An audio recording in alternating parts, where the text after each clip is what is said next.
আপনারা তো জানেন যে আমরা প্রচার করছি, আমাদের গাড়ির উপরে কিভাবে হামলা করছে আপনারা নিজেরাই দেখতেছেন যে কিভাবে আমাদের উপর আক্রমণ করা হলো, আমাদের কাউকে মাথায় মারা হলো, গাড়ির মধ্যে পাথর মারা হলো, কিভাবে মহিলার উপর হামলা চলছে।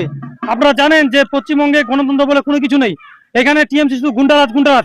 কিছুক্ষণ আগে যাবৎ বিরোধী দলের আরেকজন জায়গায় তারা হামলা করেছে, এখন আমাদেরকেও তারা ভয় দেখাচ্ছে, কিন্তু আমরা ভয় হবো না, আমরা 1 ইঞ্চি জমিন ছাড়বো না, ইঞ্চিতে লড়াই হবে। এখানে যেটা আমরা দেখলাম জয় বাংলা স্লোগান দেওয়া হয়েছে, পাথর কি কোথাও মারা হয়েছে? মাথর গাড়িতে মারা হয়েছে, পাথর মারা হয়েছে, ওই এই গাড়ির মধ্যে মারা হয়েছে, এই এলাকায় না এই এলাকায় মারা হলো, এই এলাকায় মারা হলো, এখনই মারা হলো পাথর।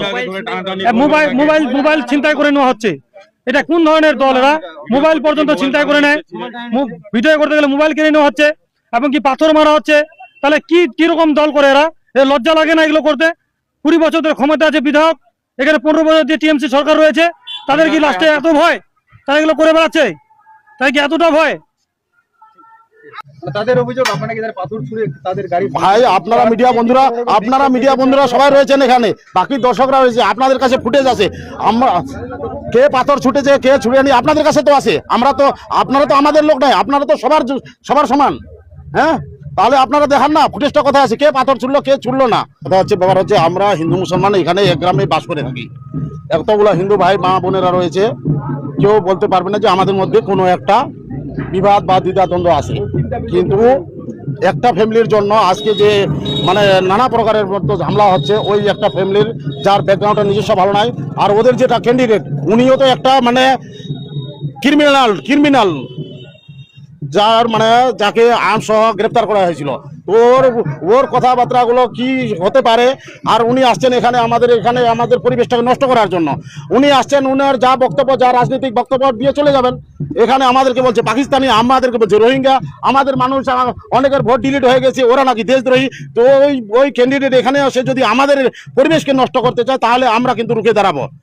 ওরা ওদের কাজ করবে, আমরা আমাদের কাজ করবো। আমরাও তো রাজনীতি করি, আমরাও তো রাজনীতির সাথে মানে জড়িত আছি, আমাদের তো ওই ভাষা হতে হয় না।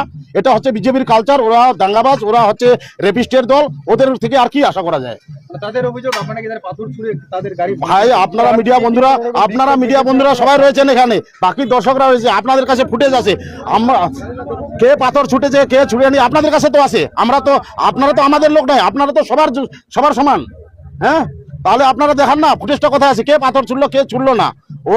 ওরা ঝাপায় আমি যখন একাই আসছিলাম দাঁড়িয়ে, ওরা আসছিল আমার উপর হামলা করতে। আমি কিন্তু এক পা পিছু হাঁটিনি, আমরা হচ্ছি তৃণমূলের কর্মী।